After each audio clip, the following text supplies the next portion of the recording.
लाडकी बहीण योजना या योजनेच्या संदर्भात बघा, रक्षाबंधन आणि स्वातंत्र्य दिन म्हणजे 15 ऑगस्ट अशा दोन्ही गोष्टी ज्या आहेत या महिन्यामध्ये आहेत. कारण आज आहे 1 ऑगस्ट. आता नवीन पहिला दिवस आहे, ऑगस्टचा महिना सुरू झालेला आहे. 1 तारीख आहे आज, 1 ऑगस्ट. आणि या महिन्यामध्ये अत्यंत महत्त्वाचा सण तो म्हणजे रक्षाबंधन असणार आहे. आणि या रक्षाबंधनानिमित्त दोन्ही हप्ते जे आहेत म्हणजे जुलैचा हप्ता आणि ऑगस्टचा हप्ता, हे दोन्ही पण हप्ते जे आहेत एकत्रित मिळू शकतात का, या संदर्भात जे आहे आपण माहिती पाहणार आहोत. हे दोन्ही हप्ते म्हणजे एकत्रित 3000 रुपयाचा लाभ जो आहे तर तो खरंच मिळू शकतो का, या संदर्भात आपण कमीत कमी शब्दामध्ये माहिती पाहणार आहोत.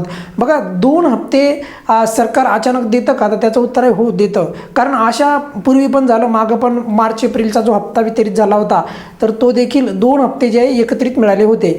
पण मात्र आता तसं परत घडण्याची शक्यता आहे का.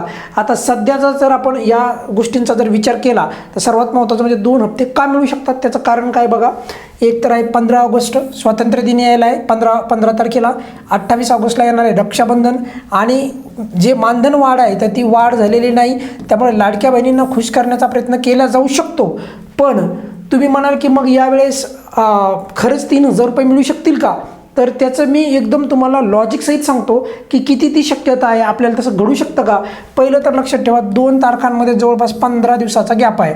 म्हणजे 15 ऑगस्ट आणि 28 ऑगस्ट. जर सरकारला जर का ठरवलं सरकारने तर 15 ऑगस्टला पण वितरण करू शकतं आणि 28 ऑगस्टला पण करू शकतं का, कारण 15 दिवस आहे मधात, तेवढा वेळ त्यांच्याकडे आहे. तर त्यामुळे तसं घडू शकतं.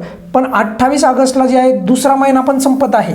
असं नाही की 28 ऑगस्टला जर समजा त्यांनी दुसरं परत वितरण केलं म्हणजे एकाच महिन्यात 2दा वितरण किंवा एकाच वेळेस 2 महिन्याचे पैसे, म्हणजे रक्षाबंधनला 2 हप्ते किंवा त्याला आपण म्हणूयात की स्वातंत्र्य दिनानिमित्त 1 हप्ता आणि रक्षाबंधनला 1 हप्ता, असे एकत्रित 2 हप्ते. तर अशा प्रकारे घडू शकतं का बरं.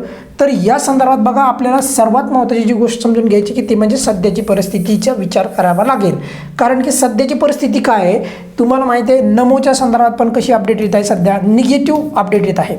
निगेटिव्ह म्हणजे आता ती सरकारने त्याची पुष्टी केलेली नाही आहे की जर समजा एखाद्या शेतकऱ्याला कर्जमाफीचा लाभ मिळाला असेल तर 1 वर्षासाठी नमोचा हप्ता मिळणार नाही, अशा प्रकारच्या अपडेट पुढे येत आहेत. पण मात्र त्याच्यामध्ये आणखी तथ्य नाही, सरकाराकडून आणखी व्हेरीफाय होणं बाकी राहिलेलं आहे, कन्फर्मेशन त्याची आणखी येणं बाकी आहे. पण मात्र खूप महत्त्वाची गोष्ट म्हणजे नमोच्या संदर्भात बघा की खूप काय म्हणजे असंच काय असं कोणी त्याचा मुद्दा मांडत नाही, काय नाही. त्यामुळे ती योजना जी आहे बघा किती मागं पडत आहे. त्यामुळे आपल्याला आपल्या या योजनेसाठी, लाडकी बहीण योजनेसाठी इथून पुढे बघा हा मुद्दा लावून ठेवणं लागणार आहे. आपल्या योजनेचं महत्त्व आपल्याला कधीच कमी होऊ द्यायचं नाही.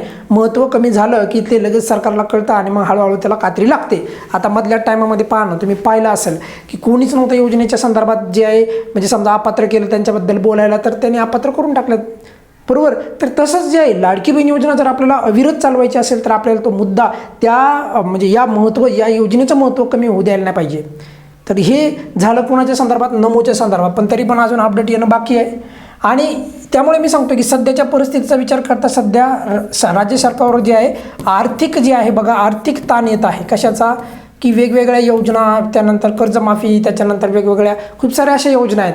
पण मात्र असं जर आपण म्हटलं तर राज्य सरकारने पण याचा विचार केलाच असेल ना. ते आश्वासनामधल्या त्यांच्या गोष्टी होत्या, त्यामुळे ते करणंच लागणार आहे, बरोबर. रक्षाबंधनाच्या सणाचे विशेष महत्त्व आहे, हे एक कारण आहे. म्हणजे हे एक दुसऱ्याला विरोधाभासी कारण आहेत. एक सध्याची परिस्थिती तर एवढी चांगली नाही आहे, पण मात्र रक्षाबंधन जवळ आलेलं आहे आणि रक्षाबंधनला MP मध्ये पैसे वाढतात, म्हणजे मध्य प्रदेशमध्ये. पण आपल्या इथं काही ते वाढायचं काय, ते काय असं काही दिसत नाही असंच काही सिम्पटम्स. तर त्यामुळे रक्षाबंधनानिमित्त 2 हप्ते एकत्रित मिळण्याची शक्यता सध्या मला तरी नाही असं वाटते बघा. पण अचानक काही बी घडू शकतं. 2 महिन्याचे एकत्रित 3000 रुपये जेव्हा तशा संदर्भातल्या हालचाली वाढतील तर तेव्हा आपल्या चॅनलवर ती मुद्दा किंवा ती अपडेट देण्यात येईल. पण तरी देखील राज्य शासन जर का 2 हप्ते देत असेल लाडक्या बहिणीला या महिन्यामध्ये 2दा वितरण करीत असेल तर फारच चांगली गोष्ट आहे, त्याचं तर स्वागत केलं गेलं पाहिजे मग तर. पण मात्र तशी घटना सध्या तरी आपल्याला तशी वाटत नाही आहे की राज्य शासन 2 हप्ते देईल. कारण की मी तुम्हाला मुद्दा म्हणून या गोष्टी याच्यासाठी मांडल्या की तुम्हाला कळावं की खरंच किती शक्यता होऊ शकते किंवा वितरण आमची मानधन वाढू शकतं का. आता बघा ना तुम्ही, ह्या नमूद तोच मुद्दा. त्यामुळे आपल्याला लाडकी बहीण योजनेचं कधी महत्त्व कमी होऊ द्यायचं नाही. या व्हिडिओमध्ये आपण इथेच थांबूयात बघा. 2 हप्ते मिळण्याची माझ्या मते तरी कोणतीही शक्यता नाही, पण मात्र कोणत्याही प्रकारची याच्यावर सकारात्मक अपडेट आली तर फारच छान.